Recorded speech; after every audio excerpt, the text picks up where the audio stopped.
Pesa samoro wachne kata mpaka ne nyabedo ga matek. To en mana ka watimo wamiye priority in terms of kobiro mapema, obiro piyo piyo. Kapok wachako tam, pesa ber kosedonjo e sikunde mondo kony administration e budgeting and planning.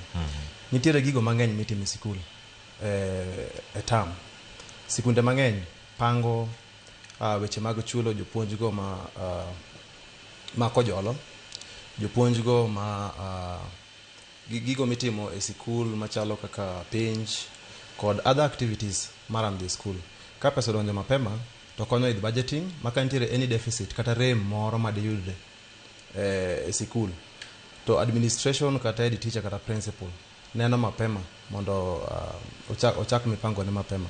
Koro gini konyo e smooth running mar the institution, nikech nitiere gigo maka okipango chon to kata in ka in e ot to budget nyarem ka sa osechopo. Rachne en ni samoro biro kodeko. Koro kobiro kodeko to chuno sikul kete kaka expectation madhi kete donje gope moko mane oko pango. Koro en mana kwayo ni koponi nitiere moko mapok odonjo to ber ka gichopo mapema mondo administration o plan for the exams.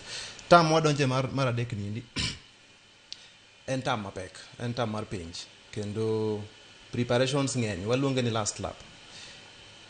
Ndalo mane wasome primary ne waringo ng'wech moro miluongo ni luoro didek kata ding'wen gi kede. Iringo tiluoro tidugi miyo wadu kede to kat machielo dhi.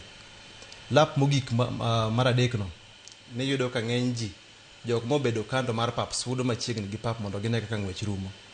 Mae sama koro wachope, kendo all the stakeholders doneno ka koro sikunde dwa perform, gidwa timo review mag budget mondo gi plan for the next year. Koro en mana jiwo jowa mantiere sirikal kod even the school management, administration, head teachers to gi principals mondo gi plan maber, gikonya giket kata gi prioritize weche mag penj mbele, nikech gino dhi define kama nyathi dhiye kochopo higa manyien. Erokamano ahinya.